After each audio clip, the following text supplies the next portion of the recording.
नमस्कार, एएनजे knowledge point में आप सभी का स्वागत है। हम लोग विज्ञान विषय की प्रॉपर तैयारी कर रहे हैं हाई स्कूल की। यदि आप हाई स्कूल की तैयारी करना चाहते हैं तो आप हमारे चैनल में जुड़ करके इसकी प्रॉपर तैयारी कर सकते हैं, जिसके लिए आपको कोई शुल्क देना नहीं है। ये एकदम फ्री है। सिर्फ करना क्या है, आपको हमारे चैनल के साथ जुड़िए। जुड़ने के लिए क्या करना है, आपको सिर्फ जो लाल बटन का सब्सक्राइब है उसको सब्सक्राइब करें और बेल आइकन को दबा करके नोटिफिकेशन को ऑन कर लें, जिससे आप हमारे साथ जुड़ सकते हैं और विज्ञान की प्रॉपर तैयारी कर सकते हैं। इसके अलावा आप किसी भी कॉम्पिटिटिव एग्जाम जिसमें ये विज्ञान संबंधित प्रश्न आते हैं उनको भी आप आसानी के साथ कर सकते हैं। तो अभी तक हमने जो पढ़ा उसके आगे पढ़ते हैं। आज हम लोग पढ़ने वाले हैं क्या, आहार नाल। क्या पढ़ने वाले हैं, आहार नाल। आहार नाल जिसको क्या बोलते हैं, एलिमेंट्री कैनाल। क्या उसको बोलते हैं, एलिमेंट्री कैनाल। एलिमेंट्री का मतलब करता है आहार नाल। नाम से क्या होता है, आहार माने क्या होता है, भोजन। यानी कि एक ऐसा नाल जिसमें क्या होता है, भोजन क्या होता है, रहता है। यानी पाचन क्रिया में जो मनुष्य का भोजन होता है वो कहाँ रहता है, एक नली के अंदर पैक रहता है, जिसको हम क्या बोलते हैं, आहार नाल यानी कि फूड पाइप कहते हैं। और इस फूड पाइप के कई सारे भाग होते हैं जिनको हम इसके पहले वाले वीडियो में पढ़ चुके हैं। ठीक है, आज हम बारी बारी से उसके डिटेल के बारे में पढ़ेंगे। जैसे सबसे पहले उस आहार नाल में होता है, नंबर 1 में क्या होता है आपका, मुख तथा मुख गुहा। क्या होता है, मुख तथा मुख गुहा। मुख तथा मुख गुहा, जिसको इंग्लिश में mouth, MOUTH, mouth and buccal cavity. क्या उसको बोलते हैं, बक्कल कैविटी। क्या होता है, माउथ माने मुख, मुख गुहा माने क्या होता है, बक्कल कैविटी। अब मुख क्या होता है, मुख जो एलिमेंट्री कैनाल है उसमें भोजन को ग्रहण करने का क्या होता है, एक खांच होती है जिसके द्वारा हम शरीर के अंदर भोजन को ग्रहण करते हैं। ये जो मुख होता है वो 2 मांसल ओंठों से घिरा होता है, और ये ओंठ होते हैं वो कैसे होते हैं, मांसल होते हैं और चल ओंठ होते हैं, यानी जिनको हम आसानी से चला सकते हैं अपनी इच्छा अनुसार। इसके बाद जो ये मुख होता है ये मुख गुहिका में खुलता है। क्या होता है, ये मुख कहाँ है, मुख गुहिका। मुख गुहा मतलब क्या होता है, मुख गुहा मतलब क्या होता है, गुहा का मतलब होता है गड्ढा। क्या होता है, कोई चीज खांच या गड्ढा है उसको कहते हैं गुहा। गुहा माने क्या होता है, गड्ढा। तो ऐसी मुख का ऐसा स्थान जहाँ पे क्या होता है, एक गुहा होता है, गड्ढा होता है, जिसको हम मुख गुहा कहते हैं। और इस मुख गुहा में होता क्या क्या है, इस मुख गुहा के दोनों किनारों पर दाएं और बाएं मांसल ओंठ क्या होते हैं, मांसल गाल होते हैं। क्या होते हैं, गाल मतलब जिसको हम क्या बोलते हैं, चिक। क्या बोलते हैं, गाल मतलब चिक होते हैं। और मुख गुहा के जो निचली सतह होती है जिसको धरातल कहते हैं, धरातल में पाई जाती है क्या, जीभा। क्या पाई जाती है, जीभा मतलब टंग। क्या होती है, जीभा मतलब टंग, जीभ जिसको बोलते हैं। क्या बोलते हैं, जीभा, या उसको हम जीभ कहते हैं। और इसके जो छत होती है, मुख गुहा की जो छत होती है जिसको बोलते हैं क्या हम, तालू। क्या बोलते हैं, तालू। तालू मतलब पैलेट। ठीक है, क्या होता है, तालू, पैलेट। तालू का जो अग्रभाग होता है, तालू का जो अग्र माने जो आगे का भाग होता है वो क्या होता है, वो हड्डियों से बना होता है। किससे बना होता है, हड्डियों से बना होता है, जिसकी वजह से क्या होता है, वो कठोर होता है। कैसा होता है, हड्डियों से बना होता है। किससे बना होता है, हड्डियों से होता है, जिसकी वजह से क्या होता है, वो कठोर होता है। कठोर मतलब इंग्लिश में क्या कैसे बोलते हैं, हार्ड। कैसा होता है, इसको हार्ड तालु यानी कठोर तालु यानी कि हार्ड पैलेट इसको बोलते हैं। क्या इसको बोलेंगे, हार्ड पैलेट। और जो तालु का पश्च भाग होता है, क्या तो तालु का जो कौन सा भाग है, पश्च मतलब पश्च भाग, पश्च मतलब पीछे का जो भाग होता है वो किसका बना होता है, उपास्थि का। किसका बना होता है, उपास्थियों का बना होता है, उपास्थि का बना होता है, उपास्थियों का। उपास्थि मतलब किसका, इसको इंग्लिश में बोलते हैं कार्टिलेज। क्या बोलते हैं, कार्टिलेज। किसका बना होता है, कार्टिलेज का होता है, उपास्थि का बना होता है। जो होता कैसा है, जो आपका सॉफ्ट होता है। कैसा होता है, सॉफ्ट, सॉफ्ट पैलेट होता है। इसको क्या बोलेंगे हम, सॉफ्ट पैलेट। समझ में आया। आगे भाग किसका बना है, हड्डियों का बना है, जिसको हम कठोर तालु यानी कि हार्ड पैलेट बोलते हैं। और तालु का जो पीछे वाला भाग होता है, पश्च भाग होता है, वह उपास्थि यानी कि कार्टिलेज का बना होता है, जिसको हम सॉफ्ट तालु या क्या कहते हैं उसको, कोमल तालु। हिंदी में क्या कहेंगे इसको, कोमल तालु, और इंग्लिश में इसका बोलेंगे सॉफ्ट तालु कहते हैं। इसके अलावा जो आपका पश्च तालु है यानी कि जो सॉफ्ट तालु है, इस सॉफ्ट तालु के भी पश्च भाग में, क्या इसके भी पश्च भाग में, पश्च भाग में किसके, सॉफ्ट तालु के पश्च भाग में एक संरचना पाई जाती है, जिसको हम क्या बोलते हैं, उस संरचना को हम बोलते हैं काग।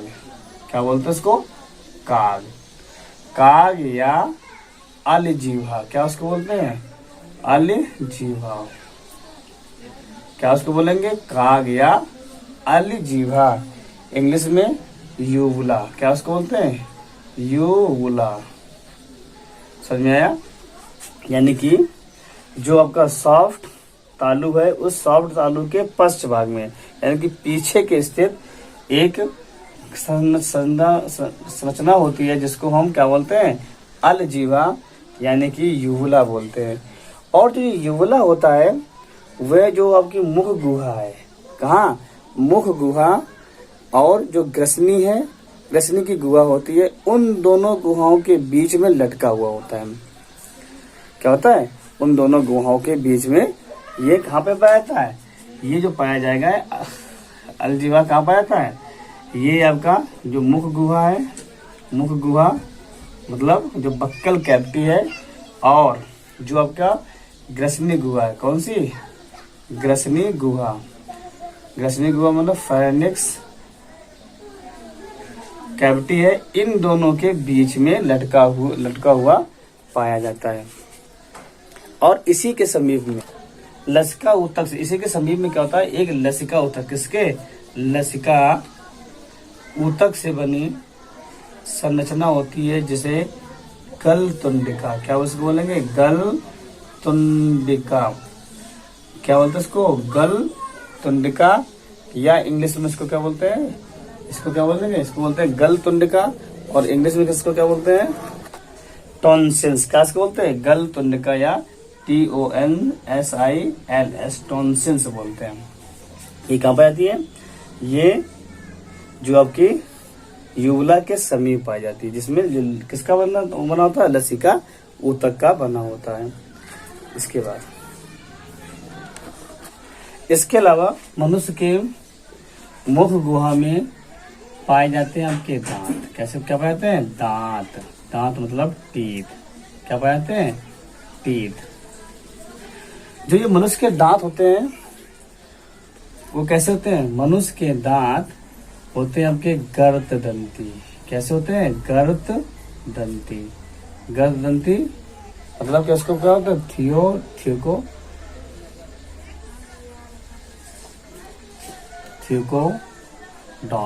क्या उसको बोलेंगे, थ्यूकोडोंट। कैसा होता है, गर्त दंती। ये गर्त दंती क्या होता है, गर्त माने क्या होता है, गड्ढा। गर्त माने क्या होता है, गड्ढा। यानी कि ये मनुष्य के जो दांत होते हैं वे जबड़ों के गड्ढों में क्या होते हैं, फंसे हुए होते हैं। कैसे होते हैं, जबड़ों के गड्ढों में फंसे हुए होते हैं और एक निश्चित क्रम में व्यवस्थित रहते हैं। इसीलिए इनको हम क्या बोलते हैं? गर्त दंती थियोडोंट। क्या उसको बोलते हैं? गर्त दंती थियोडोंट।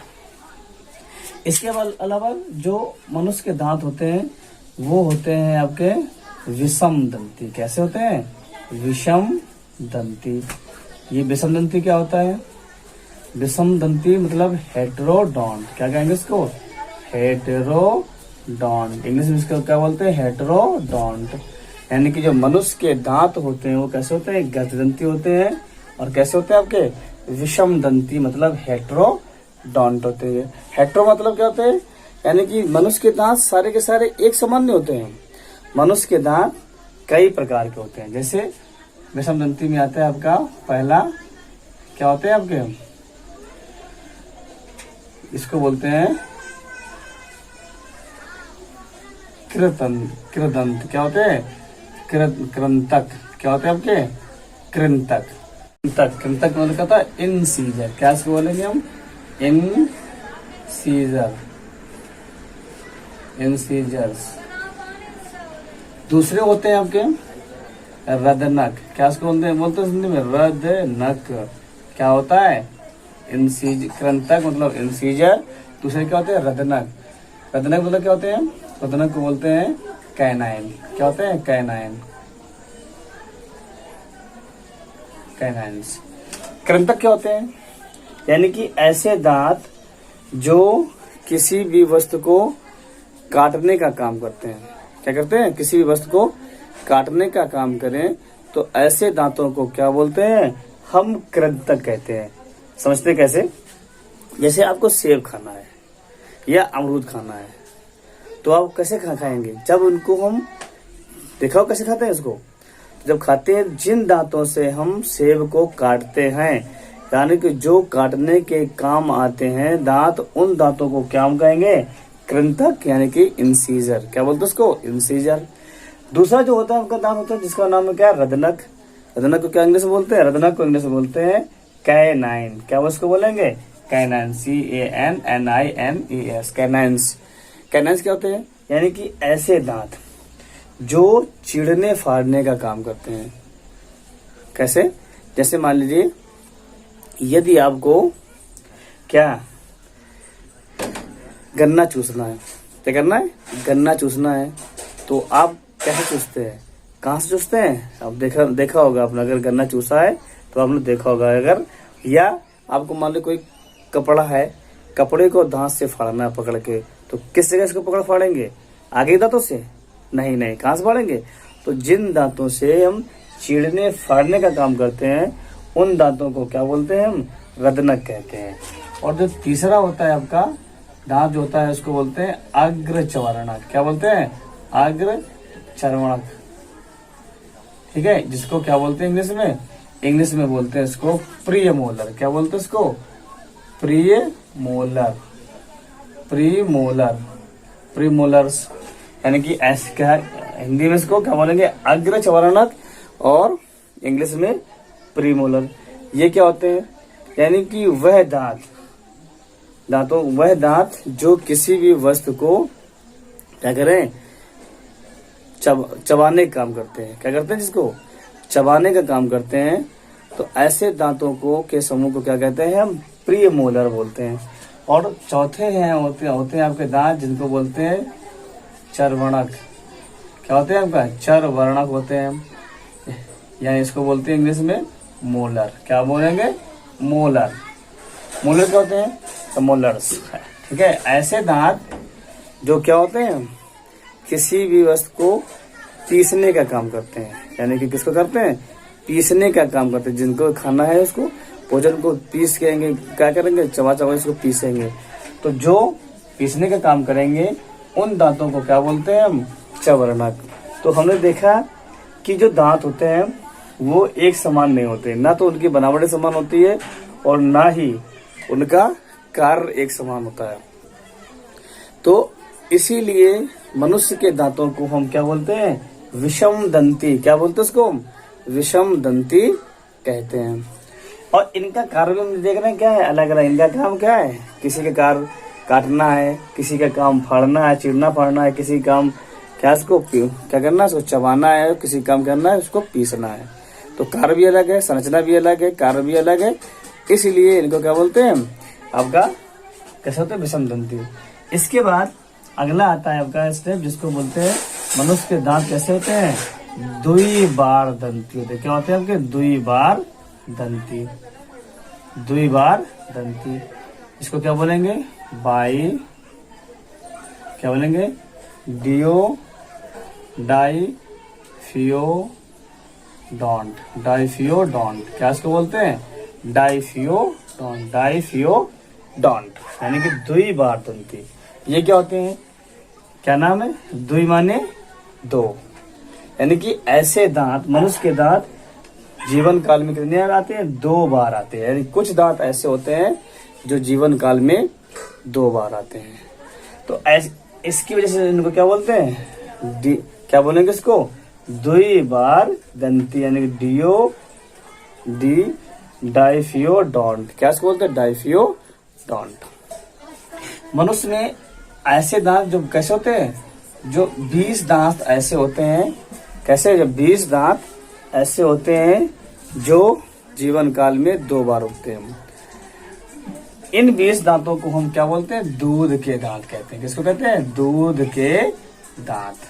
क्या कहेंगे, दूध के दांत। ऐसे दांत जो 2 बार उगते हैं। तो ऐसे कैसे कितने होते हैं, ऐसे 20 दांत होते हैं आपके जो क्या होते हैं, वो 2 बार उगते हैं। ठीक है। इसके अलावा तो हमने ये क्या देखा, ये इनकी कुछ विशेषता, दांतों की कुछ विशेषता थी। हमने भी देखा कि जो मनुष्य के दांत होते हैं वो 4 प्रकार के होते हैं। तो मनुष्य के दांतों का जो 4 प्रकार होता है, इनको एक समीकरण में जो व्यवस्थित करने की जो क्रिया होती है, जो प्रक्रिया होती है, या जो सिस्टम होता है, उस सिस्टम को हम क्या बोलते हैं, डेंटल फार्मूला, यानी कि दंत सूत्र कहते हैं।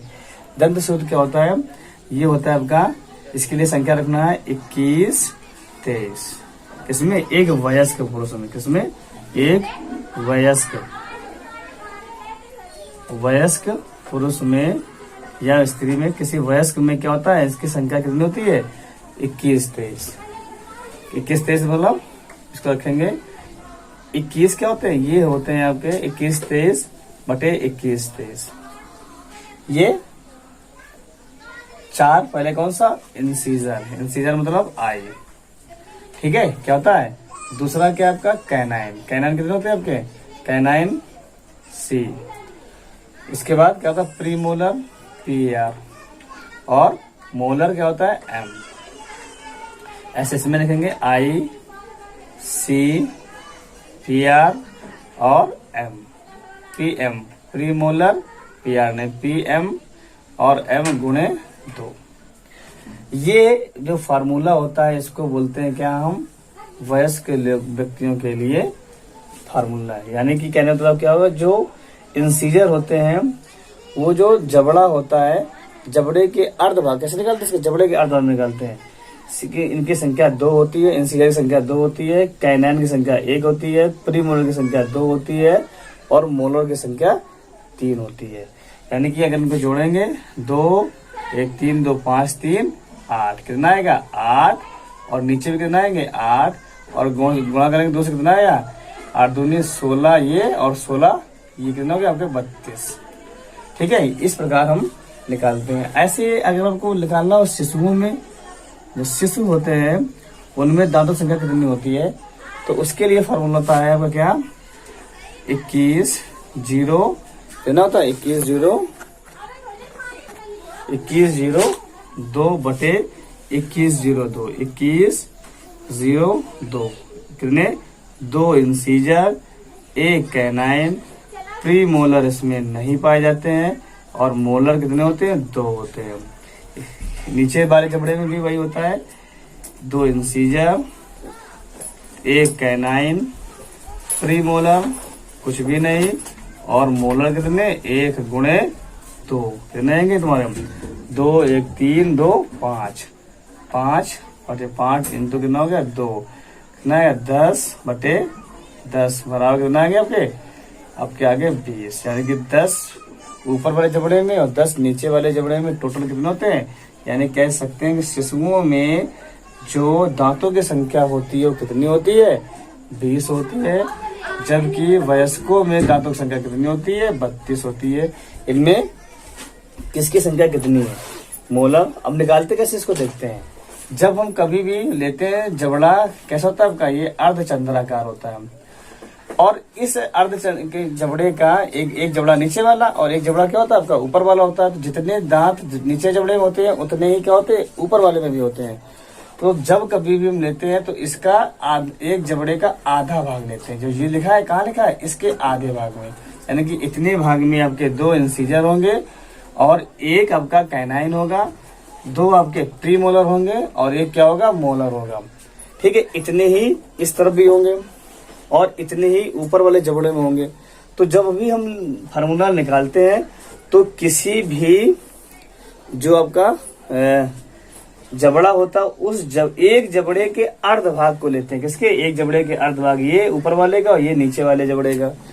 ठीक है, अर्ध भाग। तो इसके बाद हम क्या करेंगे? इसका अर्ध दुगना करेंगे, कितना लेंगे?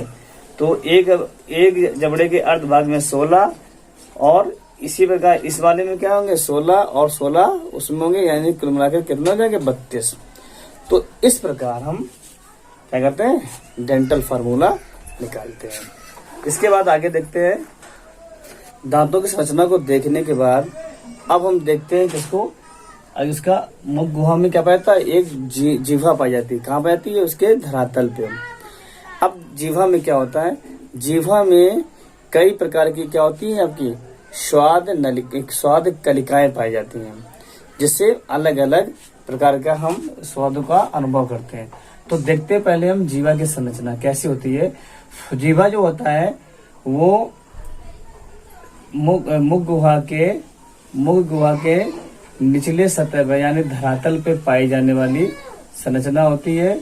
जो उसके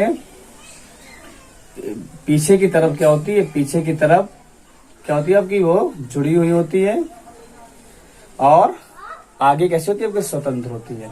पीछे की तरफ कैसे होती है आपकी? जुड़ी हुई होती है और आगे की तरफ कैसे होती है आपकी? स्वतंत्र होती है। पीछे तरफ क्या होगी आपकी? जुड़ी होगी और आगे की तरफ स्वतंत्र होगी।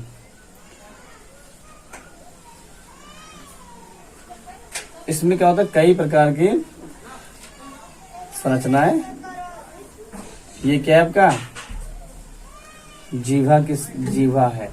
इसमें क्या होता है? कई प्रकार की स्वाद कलिकाएं पाई जाती हैं। यानी कि इस जीवा का जो ये अग्र भाग है, यहाँ पे स्वाद कलिकाएं जो होती है वो मीठे की होती है। किसकी होती है?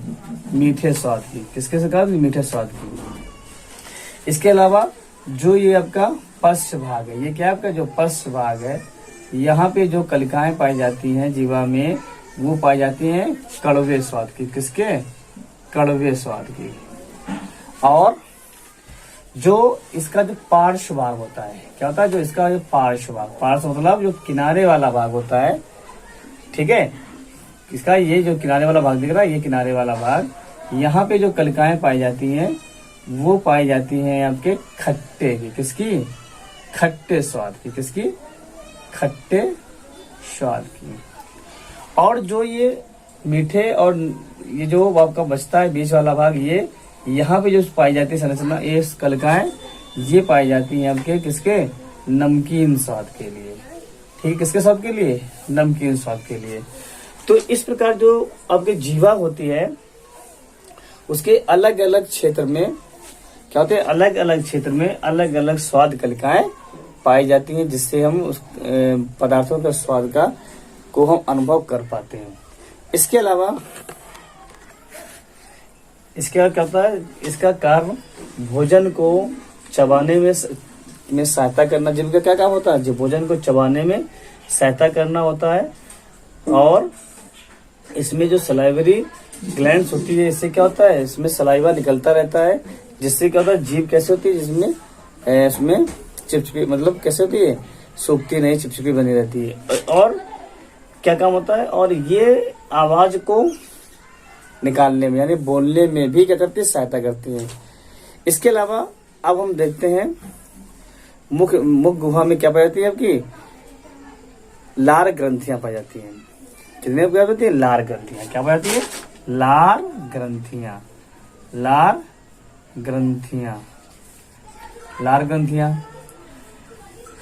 मुख गुहा में 3 जोड़ी लार ग्रंथियां पाई जाती हैं जो भोजन को मुलायम बनाने में या भोजन को पाचन करने में सहायता करती हैं। तो अब इन लार ग्रंथियों के बारे में जब हम पाचक ग्रंथियां पढ़ेंगे उस समय पढ़ेंगे, इसलिए इसको यहाँ पे नहीं पढ़ते हैं। इसके बाद आता है आपका आहार नाल में जो अगला है उसको क्या बोलते हैं, ग्रसनी। क्या पढ़ते हैं, ग्रसनी। इसके बाद पढ़ते हैं ग्रसनी को। क्या पढ़ते हैं, ग्रसनी। ग्रसनी मतलब फेरेनेक्स। ये क्या होता है, जो मुख गुहा होती है, मुख गुहा का जो अगला सिरा है वो कहाँ पे, ग्रसनी में जाकर खुलता है। जो ग्रसनी होती है वो लगभग 12 से 14 सेंटीमीटर लंबी होती है और इसमें वायुमार्ग और जल जो भोजन का मार्ग, क्या होता है, भोजन मार्ग, दोनों एक ही तरह। क्या होते हैं, भोजन मार्ग। कौन सा, वायु और भोजन दोनों का एक ही मार्ग होता है, जिसको क्या बोलते हैं, ग्रसनी कहते हैं। क्या बोलते हैं इसको, ग्रसनी कहते हैं। जो ग्रसनी में एक छिद्र होता है जिसे हम निगल द्वार क्या कहते हैं, जिसको हम क्या बोलते हैं, एक छिद्र होता है जिसको हम निगल द्वार, क्या इसको बोलेंगे, निगल द्वार। ग्रसनी में एक छिद्र होता है जिसको क्या बोलते हैं, निगल द्वार। इंग्लिश में इसको क्या बोलते हैं, इंग्लिश में गलेट। क्या उसको बोलते हैं, गलेट। GULLET, गलेट, निगल द्वार होता है। ग्रसनी में क्या होता है, एक निगल द्वार होता है जिसको हम गलेट बोलते हैं और इसके समीप एक द्वार और होता है, एक छिद्र और होता है। क्या होता है, इसके समीप में एक छिद्र और होता है जिसको हम क्या बोलते हैं, श्वास नली का द्वार। जिसे क्या बोलते हैं, श्वास नली का द्वार या घाटी द्वार। क्या उसको बोलते हैं, जिसको हम श्वास नली का द्वार, श्वास नली का द्वार या घाटी द्वार। क्या उसको बोलते हैं, घाटी द्वार। क्या होगा, इसमें 2 छिद्र होंगे। एक होगा आपका निगल द्वार जिसको गलट बोलते हैं। दूसरा क्या होता है, दूसरा एक छिद्र होता है इसी के पास में जिसको बोलते हैं क्या, श्वास नली का द्वार या हम घाटी द्वार कहते हैं। और इस घाटी द्वार में उपास्थि का, किसका, उपास्थि का बना हुआ का यानी कार्टिलेजिनस प्रकार का जो बना हुआ एक पत्ती के आकार की संरचना होती है जिसे हम घाटी, क्या इसको बोलते हैं, एक पत्ती की संरचना होती है जिसे घाटी ढापन बोलते हैं। क्या बोलते हैं, घाटी ढापन। क्या कहेंगे इसको, घाटी ढापन। और इंग्लिश में इपी, क्या बोलते हैं इसको, इपीग्लॉटिस। क्या बोलेंगे इसको, इपीग्लॉटिस। घाटी ढापन या इपीग्लॉटिस। घाटी ढापन मतलब क्या होता है, ढापन का मतलब होता है ढकना। ठीक है, ढकना यानी किसको ढकने का काम, जो इस घाटी द्वार को यानी कि जो श्वास नली का द्वार होता है उसको ढकने का काम करती है, इसीलिए इसका नाम क्या है, घाटी ढापन। इंग्लिश में इपीग्लॉटिस। क्या उसको बोलेंगे, EPI ग्लॉटिस, इपीग्लॉटिस यानी कि घाटी। इपी माने क्या होता है, ऊपर। तो जब भोजन को निगला जाता है तो ये क्या करता है, ये जो होता है ढक्कन होता है, कह सकते हैं एक प्रकार का, वो इस श्वास नली के ऊपर आ जाता है जिससे जो भोजन है वो ग्रसिका में प्रवेश कर जाता है और श्वास नली में नहीं जाता है। कभी कभी क्या होता है कि अगर हम लोग खाना खाते जा रहे हैं और बात करते जा रहे हैं तो क्या होता है, ये जो आपका घाटी ढापन है या एपिग्लॉटिस है वो सही से बंद नहीं हो पाता है और खाने का कुछ कण हमारे श्वास नली में जाने लगता है, जिससे क्या होता है, हमें जोर की खांसी आती है। तो इससे बचने के लिए सलाह दी जाती है कि खाना खाते समय क्या है, हमें बातें नहीं करनी चाहिए। ठीक है, इसके बाद हम पढ़ते हैं इसके आगे। इसके बाद जो अगली संरचना है आपके ग्रसिका या ग्रास नली है। ग्रसिका या ग्रास नली है, जिसको हम इंग्लिश में कहते हैं ओइसोफेगस। अब भोजन हमारा ग्रास नली में प्रवेश करता है और इस ग्रास नली में कोई भी पाचक ग्रंथियां नहीं पाई जाती हैं। क्या होती है? कोई भी पाचक ग्रंथियां नहीं पाई जाती हैं। सिर्फ इसमें श्लेष्मिक ग्रंथियां पाई जाती हैं, जो भोजन को क्या करता है? चिकना बनाता है और जिससे भोजन क्रम कुंचन गति द्वारा आगे बढ़ता है और कहाँ पहुंचता है? आमाशय में। कहाँ पहुंचता है? आमाशय में। आमाशय इंग्लिश में कैसे बोलेंगे? स्टमक। क्या बोलते उसको? स्टमक। अब हमारा भोजन कहाँ पहुंच गया? स्टमक। अब हमें पढ़ना है स्टमक के बारे में। हाँ, एक चीज में बताना भूल गए कि जो इसकी लंबाई होती है वो कितनी होती है? ग्रसिका से लगभग दुगनी। ग्रसिका कितनी थी? 12 से 14। इसकी होती है 24, यानी कि 23 से कितना? 27 सेंटीमीटर तक होता है। किसकी? ग्रसिका की बात कर रहे हैं। अब भोजन हमारा कहाँ पहुंच गया? आमाशय में। ठीक है, अब हम देखते हैं आमाशय के बारे में। इसका आकार लगभग 25 सेंटीमीटर होता है। क्या होता है इसका जो क्या होता है? कैसा कितना होता है? इसकी जो लंबाई होती है लगभग 25 सेंटीमीटर होती है और यह अंग्रेजी के जे अक्षर के आकार का होता है। क्या होता है? अंग्रेजी के जे अक्षर। किस प्रकार का? अंग्रेजी के जे अक्षर के आकार का होता है।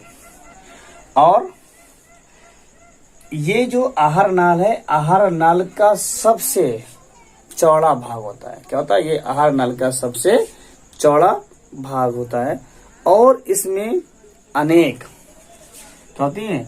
जठर ग्रंथियां निकलती हैं। क्या होती है? इसकी दीवारों से जठर ग्रंथियां पाई जाती हैं, जिससे क्या पाई जाती है? इसमें जठर ग्रंथियां क्या पाई जाती हैं? जठर ग्रंथियां पाई जाती हैं। और आपको पता है कि इसमें कितने कितने पाई जाती हैं? इसमें जो जठर ग्रंथियों की संख्या होती है, आपको जानकर आश्चर्य होगा कि इसमें लगभग 3.5 करोड़। कितनी? 3.5 यानी कि 3.5 करोड़ जठर ग्रंथियां पाई जाती हैं। ठीक है, और इन जठर ग्रंथियों से एक रस निकलता है। ठीक है, जिसे क्या बोलते हैं? जठर रस। क्या बोलते हैं? जठर रस। क्या उसको बोलेंगे? जठर रस। इंग्लिश में क्या इसको बोलते हैं? जठर रस को गैस्ट्रिक जूस। क्या उसको बोलेंगे? Gastric juice.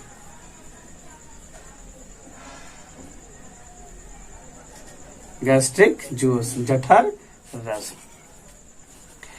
और जठर रस क्या होता है? जठर रस में आपका पाया जाता है HCl। क्या पाएगा? HCl plus pepsin. क्या होता है? पेप्सिन और प्लस क्या? लाइपेज। क्या पाया जाता है? जठर रस में पाया जाता है आपका HCl, पेप्सिन और क्या पाया जाएगा? लाइपेज। क्या पाया जाता है? लाइपेज। ये मिलकर के क्या बनाते हैं? एक जूस बनाते हैं, तरल पदार्थ बनाते हैं, जिसको हम जठर रस कहते हैं। और वो निकलता कहाँ से है? जठर ग्रंथियों से, यानी कि गैस्ट्रिक ग्लैंड से। किससे? गैस्ट्रिक ग्लैंड से। इसके बाद जो आपका आमाशय होता है, उसके कुछ भाग होते हैं जिनको हम पढ़ते हैं बारीक। आमाशय के 4 भाग होते हैं। एक होता है आपका कार्डियक भाग, दूसरा होता है फंडिक भाग, तीसरा होता है पाइलोरिक भाग। क्या होता है? पाइलोरिक। और चौथा होता है आपका शेषाग्र भाग। यानी कि कितने भाग होते हैं इसके? 4 होते हैं। कार्डियक भाग। क्या होता है? कार्डियक भाग। क्या होगा? कार्डियक भाग। दूसरा क्या होता है? फंडिक भाग होता है। तीसरा होता है पाइलोरिक भाग और चौथा होता है शेषाग्र भाग। ये जो भाग होता है कार्डियक भाग, ये सबसे इसका ऊपरी भाग होता है। क्या होता है? ये कार्डियक भाग सबसे ऊपरी भाग होता है और इसमें एक कार्डियक संकोचक पाई जाती है, जो आने वाले भोजन का, जो ग्रास नली से भोजन आ रहा है, आने वाले भोजन का क्या करता है? नियंत्रण करता है। इसके अलावा जो आपका फंडिक भाग होता है, ये इसका मध्य का भाग होता है। फंडी भाग क्या होता है? इस अमाशय का क्या होता है? ये इसका मध्य का भाग होता है। और जो आपका पाइलोरिक भाग होता है वह इसका सबसे पीछे वाला भाग होता है, जिसको क्या बोलते हैं? पाइलोरिक। क्या कहते हैं उसको? पाइलोरिक भाग कहते हैं। और जो शेषाग्र भाग होता है, इनके अलावा जो भी शेष भाग बचता है उसको हम क्या बोलते हैं? शेषाग्र भाग कहते हैं।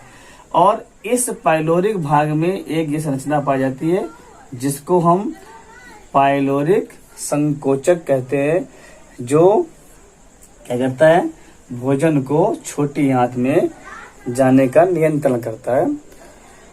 इस अमाशय में भोजन हमारा रुकता है काफी देर तक, और इसमें पाचन होता है, और कई सारे इसमें जठर रस आकर के मिलते हैं जिससे भोजन का पाचन होता है। इसके बाद पढ़ते हैं आगे। आज बस इतना करते हैं। इसके बाद हम जो आहार नाल का अगला भाग है, छोटी आंत, बड़ी आंत, उसके जितने भाग होते हैं उनको हम पढ़ेंगे अगले वीडियो में। आज के लिए बस इतना ही। नमस्कार। आपको, हमें आशा है कि आपको हमारा यह प्रयास अच्छा लगा होगा। कृपया करके चैनल को सब्सक्राइब करें। धन्यवाद। नमस्कार।